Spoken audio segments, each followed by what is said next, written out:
You're listening to the Hazard Ground Podcast, with service members from across the military sharing their stories of combat and survival. And now, here's your host, Mark Zeno.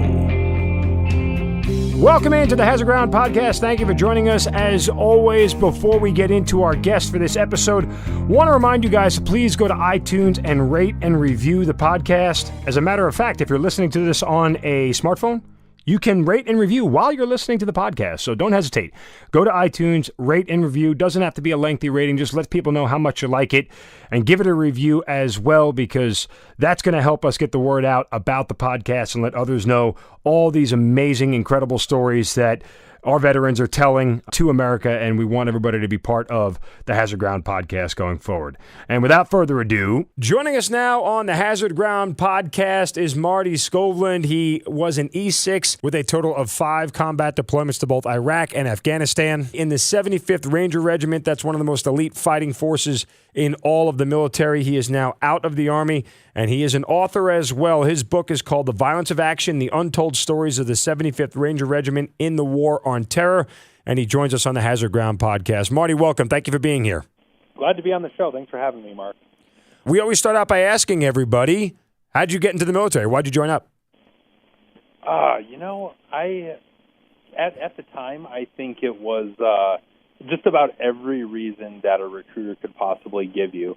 From wanting to see the world, wanting to go fight a war, have an adventure, money for college. Like, if it was on a recruiting poster, it probably sounded good to me. So, I guess if I had to narrow it down, though, there was a war going on, and that sounded like an amazing adventure and something that I felt that I would probably regret if I didn't, serve when my country was at war. So, that was probably the biggest push. But even if there wasn't a war going on, I think I probably still would have ended up in the military.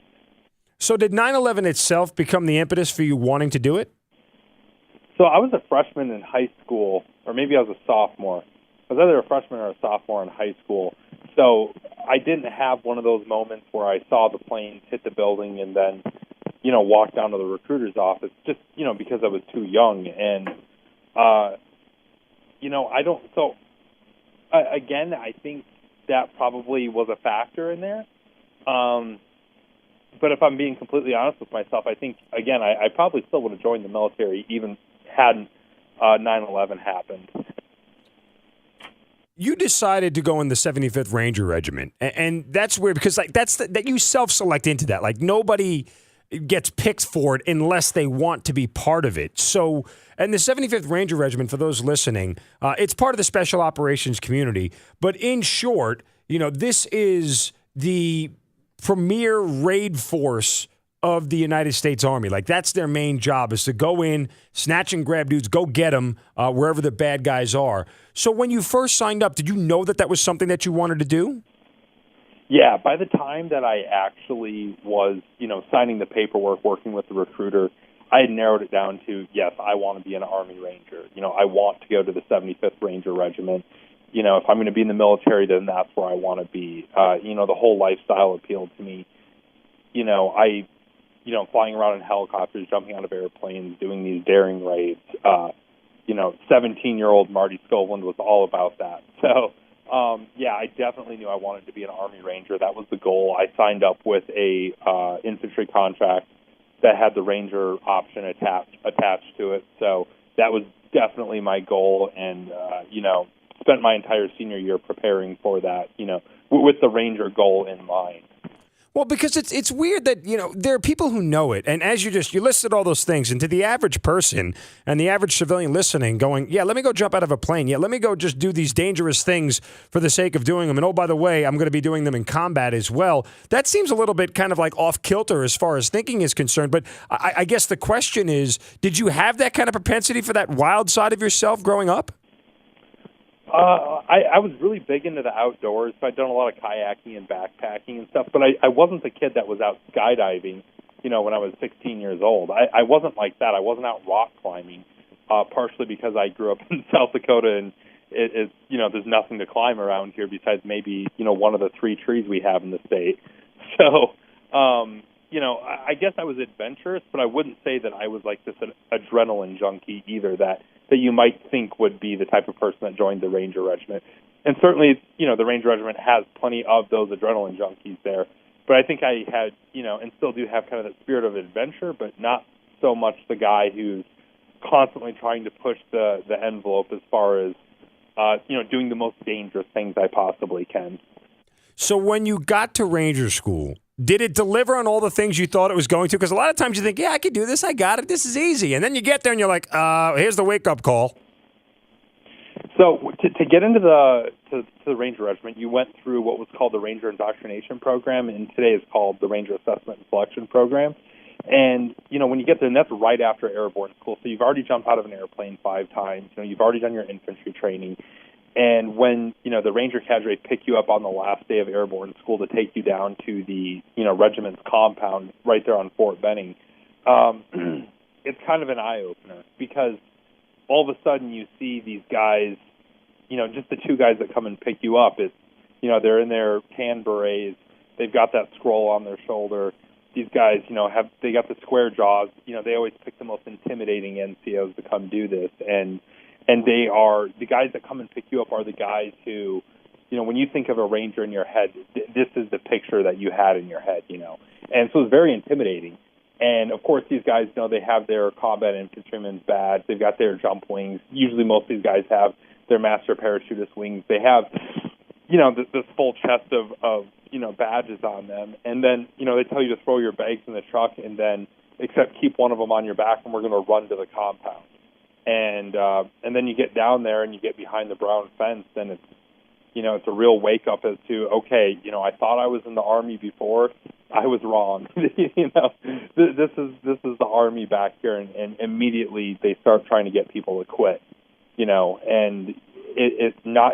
There's this feeling once you get back there, and you haven't even started the selection process yet. But at the same time, selection has begun in a different sense. If that makes any sense at all. But they've already started to try to get you to quit.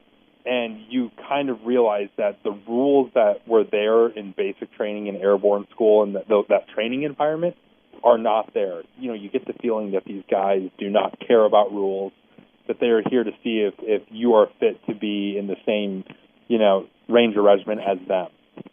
And let me just clarify for the civilians listening, he talked about a scroll that he wears, and everybody in the Army wears a unit patch, and the Ranger Regiment scroll, it looks like a scroll, and it's kind of just almost a banner that goes from left to right that says 75th Regiment on it, and that's very distinguishable. It's very noticeable for the people who wear it, so that was, that's an important thing that Marty points out. I just wanted those kind of get the mental picture of what you were talking about. But what was the first moment when you were there that you were able to go, oh boy, I might be in over my head? I never felt that way when I was going through selection. When I was there, I was very goal-oriented and very much, you see the other guys quitting, and that almost gave you more motivation to keep going yourself. And you have this very specific goal in mind, and there's a light at the end of the tunnel, which is that, donning that tan beret at the end of selection. It wasn't actually until I in-processed that 1st Ranger Battalion at SECO 175 and met my squad. And, if you thought selection was intimidating, again, going to the unit was a whole nother level. If I thought that the rules didn't apply before at Ranger Selection, they really didn't apply, at the unit. Mm-hmm. And, the typical rules that you associate with the Army, these guys were, these were the guys literally, when you met these guys, they'd gone out and killed the most dangerous terrorists in the world. They'd gone out and captured the most dangerous terrorists in the world. These were guys who already had 3, 4, 5, 6 combat deployments under their belt by the time I got there, and so it was just very intimidating, like, how am I going to measure up to these guys? And I got the, piss smoked out of me that entire first day. And that was the first day where I, at the end of the night, I thought to myself, like, okay, did I make the right decision coming here? Am I really up to this? Sure, I'm in good shape and sure, I'm motivated to be a Ranger. Thought I was, but now that I'm here and you see these guys, man, it felt like I was a middle school basketball player who just stepped onto the court with, an NBA team. It was completely overwhelming that first day. What sort of things did they make you do to try to quit? Everything. So, I mean, obviously the physical aspect of it is only, one part of it. The other parts are, there's a lot of mental stuff that goes into it. I don't want to ruin it for anybody else who, might be listening that's going there, but there's a lot of mental games. There's a lot of stuff that, I know one of the big things before we even started selection when we were waiting to, class up for that, they all of a sudden had 40 slots available for paratroopers in Italy, which is a very coveted assignment in the Army. And so they got a lot of guys to quit that way because, you have all these guys that are a little bit unsure about whether they're going to make it through selection and they might end up in some, crappy Army outpost somewhere. But, hey, here's a guarantee that I can go to Italy, so they got a lot of guys to quit that way. And they did go to Italy, there were, obviously the long hours of physical, smokings as we called them. Of course, that's a big part. And then there were other, mental games. One of the biggest things that they do is you do Coal Range, which is, I guess, our version of, a lot of people have heard of Hell Week for the SEALs. For us, we have Coal Range, and that's about a 4.5-day exercise out in the woods of Fort Benning where the worst of the worst happens out there as far as getting guys to quit. Can you enlighten us as to what the worst of the worst is? That if there was any point where I was close to quitting, it would have been out there. And for me, it came right. So we were doing this. It was like a medical obstacle course that was set up in the swamp part of the forest, and so there was all this, probably 18 to 24 inch deep water, swamp water. And because I'm a 6'5" guy, I was like 6'5", 220 then. And because I'm one of the bigger guys, I was the guy they had to put in the Skedco or the the stretcher, I guess, in civilian terms. Because I'm big and heavy, and it would suck for other people to have to carry me. And so you'd think almost that I was getting off easy, but probably the closest that I ever got to quitting was being in that Skedco because they had to get me up over these walls, and because they got so exhausted, they kept dropping me in the water and leaving me submerged under there because I'd get stuck to the bottom of the mud. And it just, it was like being waterboarded, I guess.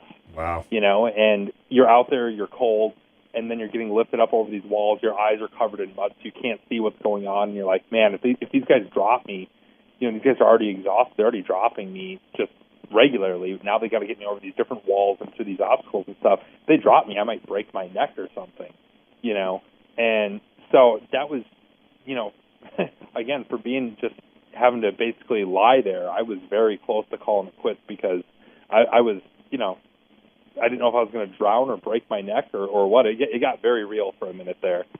Could you tell who the guys who were more likely to quit were just by looking at them? Or did anybody, a couple of moments, minutes, hours into the whole process, you looked at him and you go, that guy's not going to last? I thought I could, but I was wrong almost every time. Really? Yeah, because it's not, outward appearances are not always the best, indicator of a guy's heart, and there were some guys that you just thought he's too small or he's too big or he's, this, that, or the other, too soft-spoken, and you thought, well, this kid's never going to make it, and then all of a sudden they're the ones that are standing there at the end, and then there were other guys who were in impeccable physical shape, former D1 athletes who just didn't have the heart and gave up even though they were more than physically capable. And so, yeah, you didn't always, who made it didn't always match up with what, the stereotype might be, if that makes any sense, I guess. It's a weird thing to witness. No, it certainly does. I mean, we've talked to a bunch of people in the special operations realm who echo that same sentiment, that it's really about the size of the fight and the dog, not about the size of the dog in the fight, to use an old cliche that many people would understand. And I think in a lot of cases, the physical aspects are there, but the teamwork aspect really is big in the special ops community because you're doing more with less. And those are the guys who really know how to make teams work and guys work together and do things for the guy next year. Those are the guys who end up surviving the most. Yeah, exactly. If you're not a team player, and that's where you do find a lot of guys who played high school sports or college sports, they typically do pretty well. just because they're already used to working in that team environment. You know, the team is bigger than the individual, and you know, being honest, you know, pulling your fair share of your weight, and all of those things that sound simple. You know, they sound like that's common sense, but then when you get out there and things really start to suck, some guys, you know, they start to, again, not carry their weight. They start to think that maybe they deserve rest more than the next guy, and those are the guys that, you know, ultimately don't make it, and nor should they. All right, so you went on 5 deployments in the War on Terror, and as I said earlier, you know, the 75th Ranger Regiment is responsible for killing or capturing more high-value targets than any other unit in the military during the War on Terror. So when you're getting set to deploy and you're going into Iraq and or Afghanistan, and I don't remember where all 5 of your deployments were, but the point is when you go into that environment, do you have to do like a mental change, a mental shift, or are you already mentally prepared for everything ahead of you? You know, so I did 3 to Iraq and 2 to Afghanistan, and my first was to Iraq, and that was only about, you know, 2 months after I graduated the selection course, you know, to even become a Ranger. So it all happened really, really fast, and I think that first deployment, you know, when I first got there, I was more concerned with not messing up, with not disappointing, you know, the people in my squad, that you know, I didn't really have time to sit there and think about the macro view of what I was actually doing. You know, and we did something like 100 or 110 missions in that deployment in about 90 days or 100 days or something like that. I mean, so it was an incredible pace that we were going, and I guess I never really stopped to think, you know, in retrospect now, of course, it's like, wow, that's, you know, what an incredible opportunity for me to have. But, you know, at the time it was just trying to keep up, just trying to, you know, again, you know, every day is a job interview, you know, so it was more just, you know, trying to continue to earn my keep there so that I could stick around another day longer. You know, by the end, I think it was my 4th deployment that I actually stopped. We were getting ready for a mission. This was in Iraq again, and we were in the ready room kitting up for, you know, to go out another night. And, you know, there's nothing special that happened on that mission or anything like that, but I remember sitting there in that ready room with the rest of the platoon, you know, as everybody's getting stuff on and you know, kind of putting their game faces on. And that was finally when it hit me. And ultimately, this is the moment that led to my writing career. But it was when it really hit me of, wow, I'm literally standing amongst, you know, some of the greatest warriors that have walked the planet since the Spartans at Thermopylae. You know, these guys are, I literally just thinking about it right now, it gives me chills. I just got a chill at my back. You know, just going back to that moment, looking at the men that I was in there with, it just, you know, I was a man amongst giants. It was incredible, and it really hit me in that moment, and that was a moment that stuck with me for a long time, you know, when I really did look at it from that macro view. You talked about doing 110 missions in a 90-day span. I mean, the tempo is just unreal. I mean, I supported the SF in my first deployment, and I thought my op tempo was high, you know, when I was doing a mission about once every 2 or 3 days, and that to me seemed, you know, high. But when you're moving at that pace, I wonder how hard is it to stay focused? How hard is it to not, you know, kind of get dull around the edges, so to speak? That's why they are only 90 or 100 days long, because of that pace. You know, there's no way that you could keep that pace up for 6, 9, 12 months. There's no possible way. So that was why we had those shorter, you know, 3 to 4 month deployments typically, is just because we went at such a pace that you would burn out and you would fray around the edges if you didn't. And I would say, you know, at the iterations that we went, about 6 month training rotations to about, you know, 3 to 4 month deployments. By the time that we were leaving for deployment, we were ready to be done with the training cycle. And by the time that we were done with the deployment, we were ready to be done with the deployment. So it was spaced out perfectly. When does killing and capturing bad guys begin to get mundane? Well, I mean, because at that pace, like when you do something that often, that rapidly, in that succession, in that short a time, at some point in time, you know, things become muscle memory and you're not really thinking through it. You're just kind of, you know, reacting, acting on what you know. So, I mean, like, given that combat is always a wild card, a question mark that you don't know, I guess there is some newness to it. But I guess, you know, the nature of doing bad things to bad people, does that ever get mundane? You know, I think I think over the course of those deployments, your bar for what is exciting continues to go up. You know, my first deployment, my first mission, it was like, wow, I'm going out on a mission. This is a big deal. We're going out. This is what I trained for. You know, by that fifth deployment, it was like, I guess we're going. It's an offset tonight. You know, son of a gun, like this is gonna suck. You know, we got to walk 8K tonight. This is going to suck. You know, so the newness of going out on a mission had worn off, and now it was like, okay, what kind of target are we going after? Is he really high up the pecking order?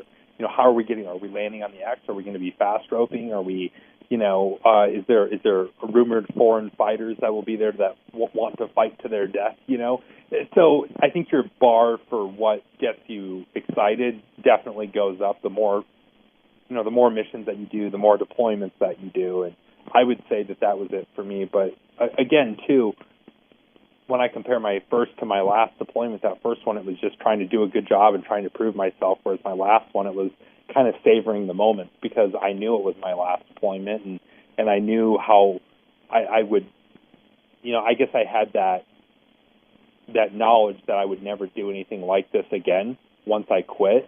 And that I would miss it in some ways, which I was correct about. But I think by that last deployment, you know, it took me more to get excited, but I definitely was appreciating what I was doing a lot more, if that makes sense. Can you take the listeners through a typical raid from start to finish? Like, you know, when not even when you get the mission. I mean, just from when you wake up and that day you know you're going to be doing something all the way through the end. And I know none of them are exactly the same, but just kind of give me a general overview. Yeah, no, there definitely was kind of a typical rhythm to the days and the nights. And Iraq and Afghanistan were both different. In Iraq, it was typically a lot shorter notice before missions. You would wake up around 4:30 in the afternoon, go, you know, get ready for the night, get a mission briefing usually by 6:30, and then around sundown you would head out and usually load birds or load vehicles depending on the mission, do your infill process, and then depending on whether you were landing right on the target or doing an offset, you know, you might have a walk in. And once you complete that walk, then it's, you know, you set in your different forces or, you know, your different elements, I guess, and then you kind of go through the process of breaching, clearing, securing, and then doing kind of like we call it SSE, you know, sensitive site exploitation, but it's kind of like doing the CSI aspect of, you know, collecting evidence and intelligence and all that sort of stuff, and then you're off the target as fast as you can and back to the base, hand off detainees, and then work out, get some breakfast in the early morning at that point, and then watch probably 2 to 8 hours of The Office or The OC or whatever other movie, or play Halo or Call of Duty, and then repeat, rinse, wash, and repeat. Not a bad lifestyle, actually, when you look at it in the big picture. When you are told that you're going to go get a high-value target, like a guy that, you know, is high on the list and everything else, is it harder not to get more nervous or more excited on that mission than other ones? I think you get more excited. I mean, there's high-value targets and then there's high-value targets, right? So we never really went after anybody that wasn't at least fairly high on the food chain. But when it was like, you know, you're going after the number 2 guy behind Zarqawi or the number 2 guy to Bin Laden or something like that, then it's kind of like, oh man, this is going to be awesome. You know, I don't think people get nervous so much as they get like really excited of, wow, this potentially is going to be huge, you know. So I think people definitely get more excited when they know it's going to be. But ultimately, what we do, the process is no different. You're still going to do the same things. You're still going to go through the same motions. You're going to hit that. You know, the way the Bin Laden target was taken down is the same way that thousands of targets like it were done before that. You know, like the process doesn't change just because it's a bigger dude. So when you go on these raids over and over again and things go well, how do you react when things don't go well? You know, you fall back on your training, I guess. And I never had any missions that went so significantly bad that it resulted in, you know, loss of life or anything like that. But there were definitely targets. I mean, my last deployment in Afghanistan, our helicopter crash landed. My first deployment, we were put down on the wrong target and zip tied an entire family that was not the right family before we figured it out. And we're like, all right, we got to go run a K to the north, and get the right house. And now our element of surprise is gone. And, so there were definitely times that it went wrong, but it was just, I suppose it's no different than calling an audible on the football field. Is, you rely on your training, your practices, and you're going to go do the best that you can under the circumstances that you're in. I think that, you're obviously not going to just throw in the towel and say, oh, well, things went wrong and time to go home. It's, you're going to still try to accomplish the mission and, do the best that you can with what you have. Is there a raid that stands out to you more than others that you remember?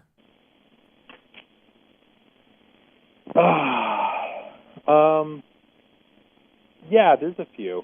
There's a few that definitely stand out. There was one, my last deployment, where we literally had to call, we called in airstrikes almost the entire way there because we had, like an 8 or a 9K offset that we had to do through a really bad neighborhood in the mountains of Afghanistan.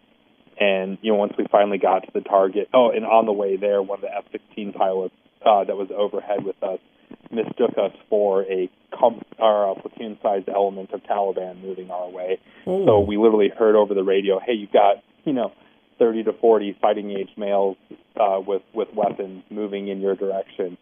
She was actually looking at us but didn't realize it.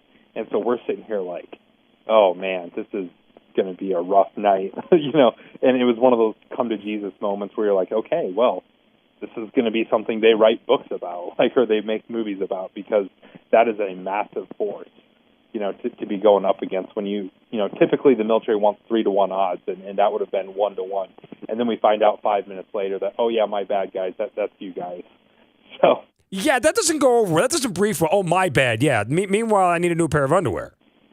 Yeah. Had I been wearing underwear, I would have needed a new pair. No, and then when we finally got to the target, the target itself was like this mini castle sitting on top of a mini mountain, I guess, for lack of a better term for it.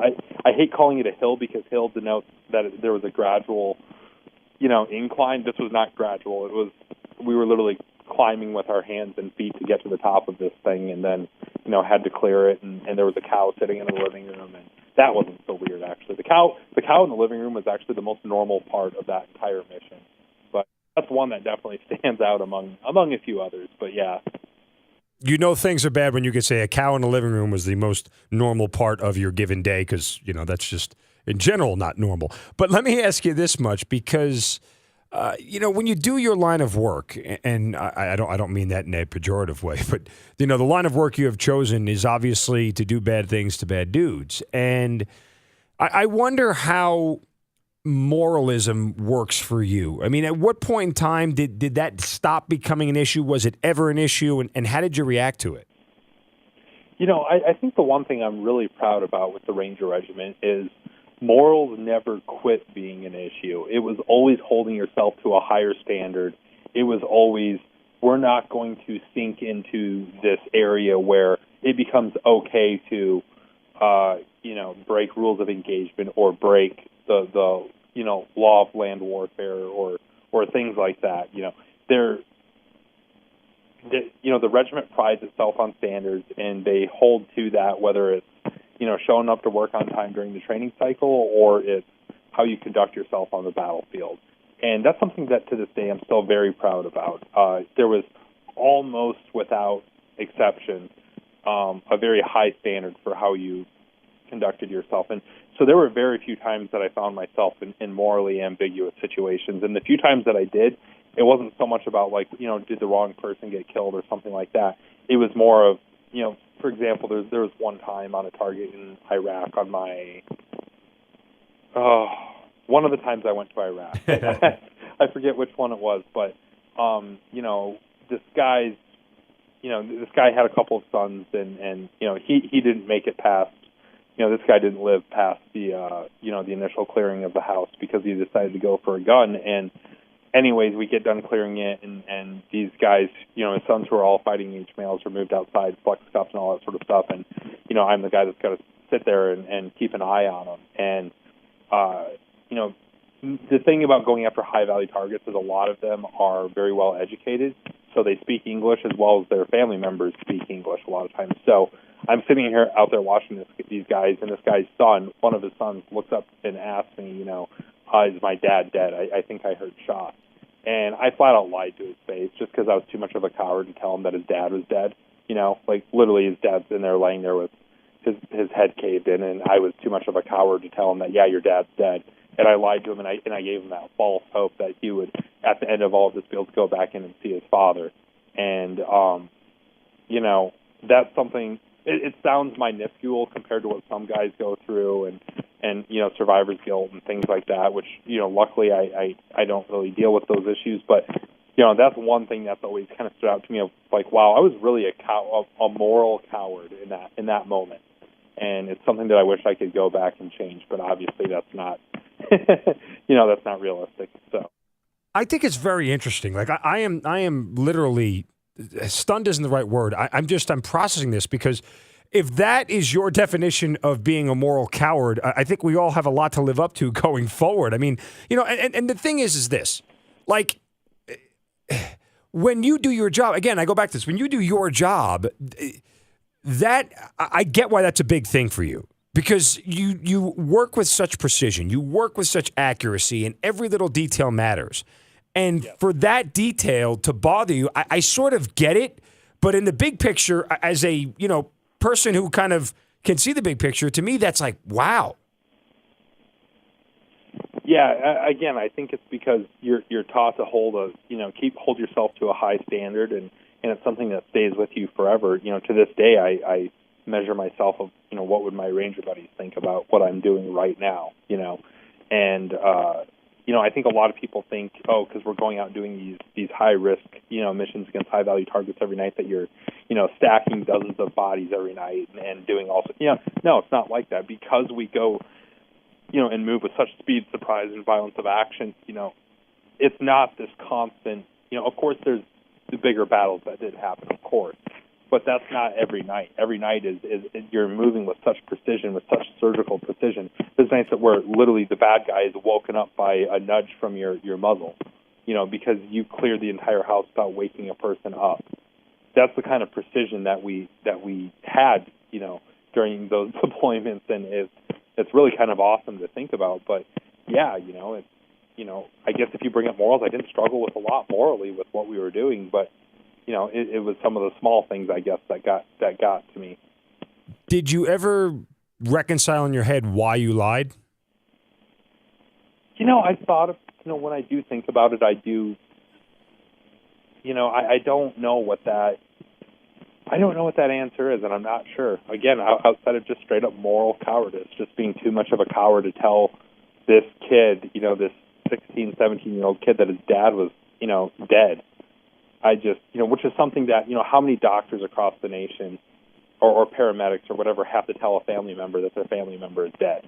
You know what I mean? It's not an uncommon thing for people to have to do in this world. And for whatever reason, I don't know, maybe it took me off guard, I'm not sure. But, yeah, he asked, and the thing was, I didn't even answer him kindly.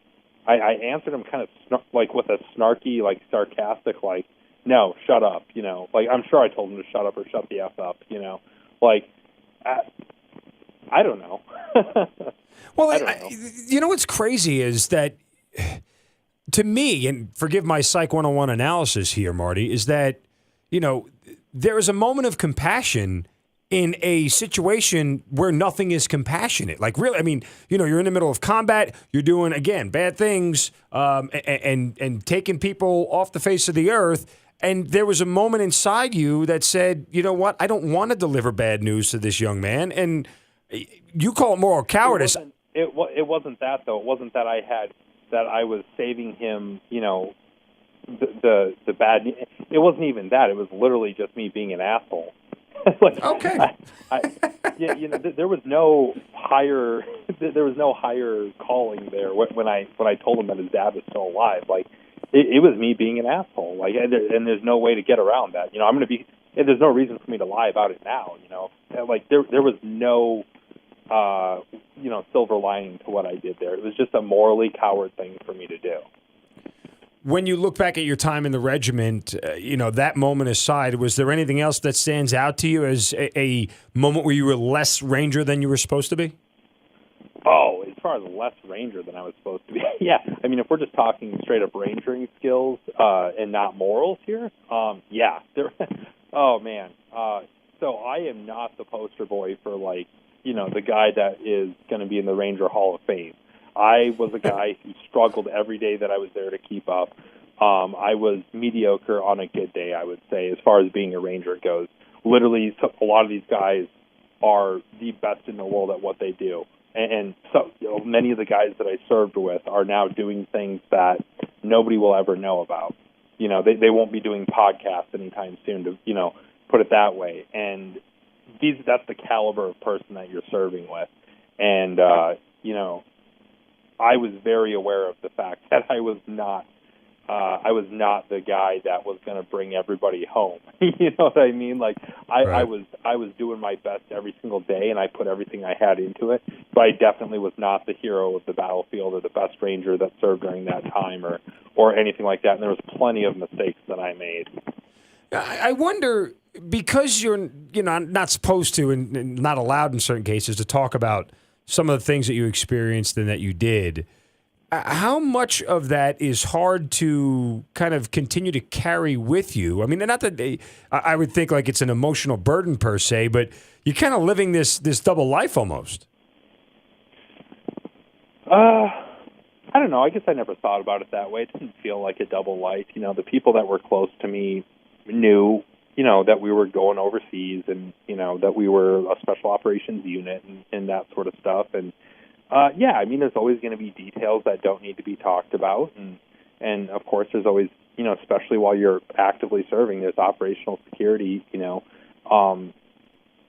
the older you get and that sort of stuff, and the more distance between there and declassification of things, the more you can talk about. But no, I mean, I never really felt like there was this huge burden of I have to keep this deep, dark secret or anything like that. It was just like, work is work and play is play, and yeah, no big deal, Earlier this year, you wrote a column on a website called taskandpurpose.com about females entering the 75th Ranger Regiment. Now, we have had several females on this podcast who have all broken glass ceilings, have all shattered barriers that weren't there before, and we applaud them greatly. And I think they're outstanding soldiers. I think they're outstanding leaders and all that kind of stuff. But this is a little bit of a different egg. This is a little bit of a different deal when all of a sudden there's a female in this regiment. If you can, just summarize the column for everybody, and then I want to kind of get into more of your personal stance on it. Yeah, so there is a military intelligence officer who has made it through the Ranger assessment and selection process and is in the beginning stages of her career in the 75th Ranger Regiment, and I can't really say what that means, but she's doing the things necessary to get her career off the ground right now, but did pass the selection process. And, from what I understand, met all the standards. This is different than Ranger School. This isn't a big Army leadership school. This was the selection process to get into the 75th Ranger Regiment, and she passed it. So, I guess that's kind of the summary of what happened. And like I said, she's somewhere along her journey into being fully operational. So where do you sit on this? Because there is... Look, I am all for, females being part of the military, but and a lot of the females we've talked to said, look, if you haven't found a female to graduate Ranger School, it's because you're asking the wrong females. Like that was generally the lot, and I kind of agree with that. Like, there's not a lot of females in the military, so the population to choose from is small, but you got to find the right ones, and I think that they're there. Does that same sort of theory apply if you haven't found enough females to get in the 75th Ranger Regiment? It's because you're not asking the right ones. Yeah, they found one. So I think that proves the point right there. But yeah, I don't, is the selection process extremely difficult? Yeah, of course. Am I so chauvinistic to think that there is no female anywhere in the world that could pass the selection process? No, absolutely not. I'm sure there's more than a few. The problem doesn't lie in, can they pass selection or not? That's, especially in retrospect, you think it's a big deal when you pass it at the time. Nobody really cares. Like, that's the bare minimum. That's, hey, congratulations, you learned how to write your name, is basically what that means. Now let's see if you make it day to day. And there's a lot of people that pass selection that don't make it even 6 months in the regiment. So the real test is once you get there, and like I said, that was all I was concerned with when I first got there, was trying to make it, trying to survive another day without getting the boot, And it happens very, it is a very common thing, I guess. And so that's the real challenge, is can they keep up day to day? And again, are there some that are out there? Yeah, absolutely. I think my biggest concern is not so much whether, should there be females that go to the Ranger Regiment or Special Operations. It's more where can they be best used, and are they meeting the same standards that have been set forth? Those are my big things. As long as those are happening, then I don't really care one way or the other, I guess, because ultimately it's about accomplishment of the mission. And if the mission is getting accomplished and there's no huge setbacks that occur from it, then great, why not? I don't want to ask you to speak for anybody else or the entire 75th Ranger Regiment as a whole, but how do you think this is being received right now among guys wearing a tan beret? That among guys that are already in, I think a lot of them share kind of the same view of, hey, yeah, if they can keep up and they can do their job and be in addition to the platoon, not a distraction, then yeah, sure, why not? I mean, look, we've got guys that are deploying right now, that are overseas in Iraq right now, Syria right now, who have literally 18 deployments under their belt. 18 deployments, thousands of direct action missions. You've got some of these guys that they just don't care. Like, okay, whatever, can you keep up or not? They've seen hundreds, if not thousands, of guys who couldn't. So, the addition of a female, it's like, okay, can she keep up or not? I don't have time or the mental capacity to rack my brains about the philosophical, angles on this. I'm busy. I'm going on my 19th deployment next month. I've got things to worry about besides what big Army leadership decides as far as female integration into, special operations goes. So I think that's the sentiment that is within the Ranger Regiment right now. Why did you ultimately decide to leave the regiment and the Army? So I finished my 5th deployment and I volunteered to go be a recruiter because I just been married and my wife wanted to, move back up to Boston and where she was from, and I was not ready to get out of the military, so I kind of thought, well, why don't I go do recruiting? Because with recruiting, you can literally go anywhere in the country. So maybe I could go to a recruiting station up in Boston, do that for a couple years, let her spend some time with family. I'll take a break myself, and then I'll come back. And I had some other goals within the special operations world that I wanted to accomplish. And so we went and did that, and I went and did recruiting. The Army being the way it is, I didn't end up going to Boston despite the guarantee that USAREC gave me. And I went to central New York, about 45 minutes west of Syracuse instead. So they only missed the target by about 6 hours. And so we spent 3 years up there. And it was at that time, I think it was in my third year of recruiting, that I wrote down, that time in the ready room that I told you about earlier that really stayed with me. I decided to kind of put pen to paper on that and wrote this little description of that moment for me, put it on Facebook, and it kind of went viral through the Ranger community. And before I knew it, there were guys asking me about putting that on a T-shirt or on a poster or something. And from that, my first business was born, and that business did well enough. I mean, we were in the middle of a home renovation at the time, so I think I took $600 out of my measly staff sergeant paycheck, in the middle of a home renovation, to buy a web domain and kind of do those basic bare minimums for setting up a business. And that's all the money I put into it, but we still grossed $100,000 that first year off that $600 initial investment. And that was good enough for me to say, well, maybe I should see this whole business thing through. And so that's when I decided to not re-enlisting and to get out and pursue, a business full time. So. Well, circle it back for me because you talked about the ready room and what you wrote down. Share some of those thoughts. It was just a very vivid description of what I saw of what I wrote, which was I later became part of the introduction in the book Violence of Action. You see that included during the introduction there. But it's a very vivid description of, a ranger getting ready for a mission and the thoughts that are going through his head and being this man amongst giants and how particular he is about everything that he does, this routine that he goes through before every mission. And I think the reason it did so well is because, so many rangers can identify with that. They all, I described, what was the reality for a lot of guys, over the course of many years of what will be some of the most important work they've ever done. So. Well, what is that reality? I mean, you have me hanging right now. I'm curious. There's not. Well, that's the thing. There's not. It's not like this was a traditional narrative structure. This is a page long, just describing a guy getting ready. It's literally just him going through, putting the nods on, wiping off his glasses, pulling the charging handle back and racking around in, and going through that mental checklist of, okay, do I have this? Do I have that?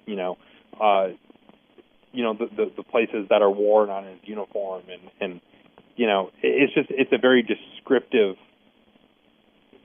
piece of prose on what a ranger looks like getting ready, I guess. Did it ever get made into a T-shirt? There's not a moral to the story by any means. Did it ever get made into a T-shirt?